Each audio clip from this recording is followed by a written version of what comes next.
Welcome to The Explainer.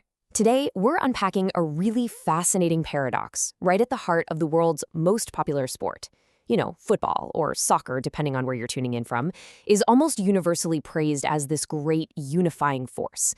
But if we look historically, the beautiful game has a genuinely terrifying double edge. We're talking about bitter local club rivalries that have literally acted as direct catalysts for intense violence and even full-scale conflict. But here is the wild part. As we're going to uncover today through some brand new sociological research, these exact same hyper-polarizing rivalries, they might actually serve as a surprising and highly effective tool for societal healing. Sounds crazy, right? Let's get into it. Okay, let's dive into this by looking at just how extreme the life or death stakes can actually get. Picture this, it's 1969, and the football pitch literally transforms into a battlefield between El Salvador and Honduras. Following a super highly charged second match in their World Cup qualifier, get this, around 12,000 Salvadorans were forced to flee Honduras. Then, on June 26, 1969, El Salvador wins a wildly tense playoff 3-2 in extra time down in Mexico City.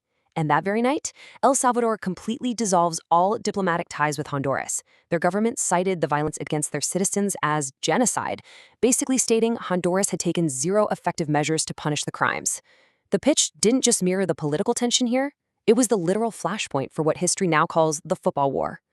Section 1. When football starts wars. You see, that 1969 conflict, it definitely wasn't some isolated historical anomaly.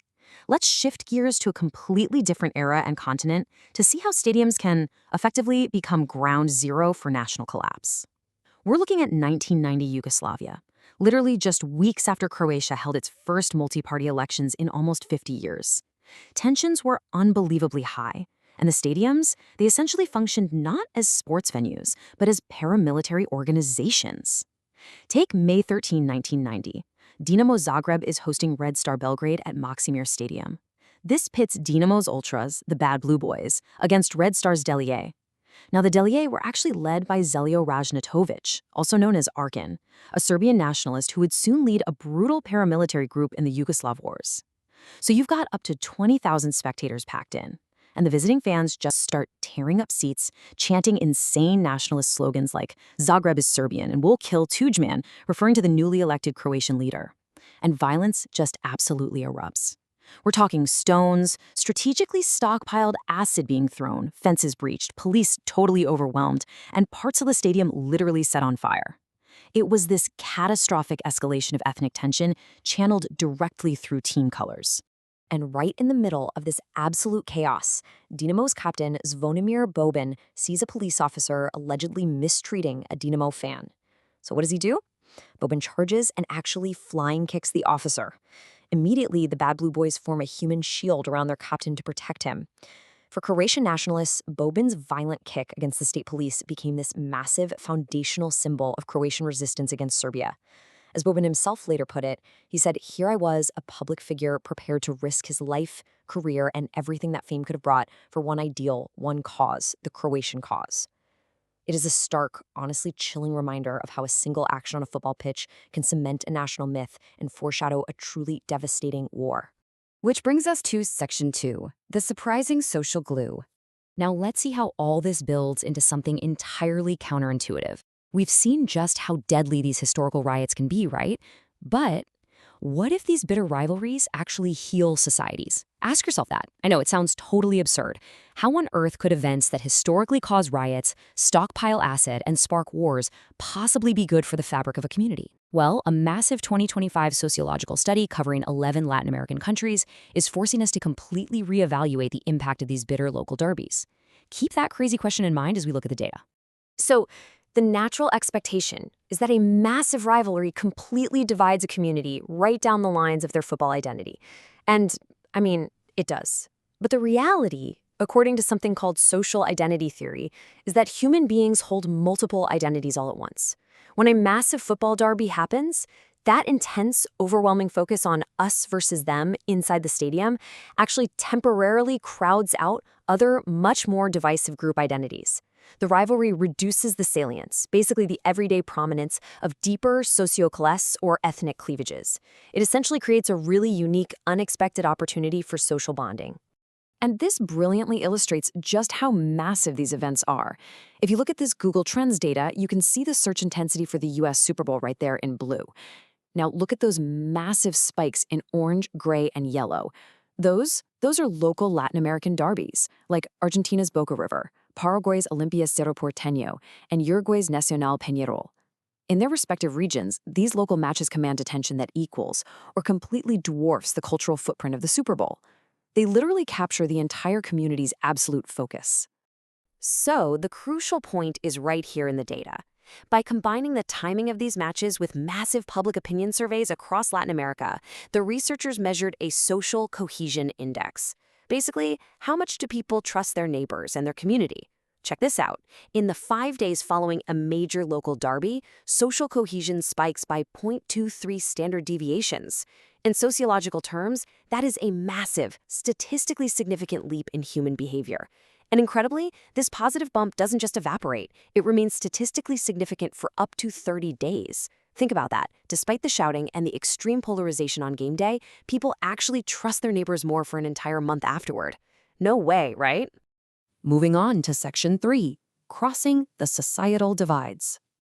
Okay, so to understand why this temporary social cohesion actually happens, we have to look closely at the mechanics of these fan bases. Like, what makes a Latin American football derby so different from other polarizing global events? Well, in other parts of the world, sports rivalries often just reinforce the societal divides that already exist. Think about Scotland's Celtics versus Rangers, that historically falls right along Catholic and Protestant religious lines. Or the Red Sox and Yankees, which separates people by pure geography. But in Latin America, followers of rival teams aren't segregated at all. They belong to the exact same communities. The person wearing the rival jersey is your friend, your cousin, or your next-door neighbor. The football rivalry cuts straight across daily social networks. Now, what's really interesting about this slide is that it proves these stadiums are true melting pots. Looking at the distribution of followers across Bolivia, Brazil, Chile, Ecuador, and Peru, we see that fans are remarkably evenly distributed across all socioeconomic strata. From the wealthy A and B strata all the way down to the D and E working class strata, the percentages perfectly mirror each other across rival teams. So when the community splits into two colors for the weekend, you've got the rich, the poor, the young, and the old, all standing shoulder to shoulder, completely united by the badge. And it's super vital to note here that a football derby isn't just making people blindly happy or euphoric. The researchers actually tested a bunch of other variables. A big match doesn't magically change a community's perception of local crime. It doesn't make them suddenly optimistic about their economic situation. It doesn't even increase their trust in the country's president. The effect is highly, highly targeted. It strictly improves interpersonal trust in their neighbors. It is a pure, direct improvement in how they view the actual people living immediately around them. All right, Section 4, the role model effect. But, of course, there is a twist. This amazing societal benefit, this incredible month-long surge in community trust, it hangs by a thread. It all depends entirely on one specific variable taking place on the pitch during those 90 minutes. And that variable comes down to the number 3. Yep, 3 is the magic and, honestly, dangerous number. This is the exact number of red cards required to break the spell entirely and completely reverse the societal benefits of the match. In football, as you likely know, a red card is handed out for violent, dangerous, or highly unethical play. And the data shows something absolutely fascinating. If a match has between 0 and 2 red cards, the community enjoys that fantastic positive 0.23 boost in social cohesion. But the absolute second the game devolves into violence and the referee is forced to issue 3 or more red cards, the community's social cohesion index actually drops into the negative. Let that sink in. Violent play on the field literally poisons the trust in the neighborhoods outside the stadium.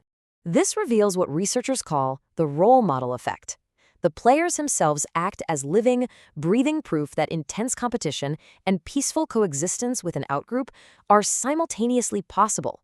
When the players battle hard but ultimately follow the rules, the community internalizes the fact that cooperation is possible. But when the players throw that away and turn to violence, that blueprint is shattered, and the community's trust fractures right along with it. Which leaves us with a totally fascinating and highly relevant question to take away from this explainer.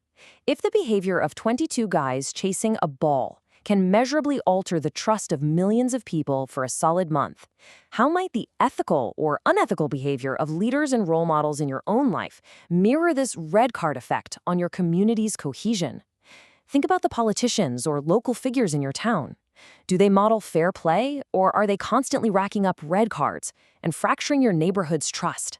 Next time you watch a massive polarizing event, whether it's a huge sports derby or even a tense political debate, look really closely at the players, because they might just be dictating how much you trust your neighbor tomorrow. Thanks so much for exploring this with me today, and as always, keep questioning the data.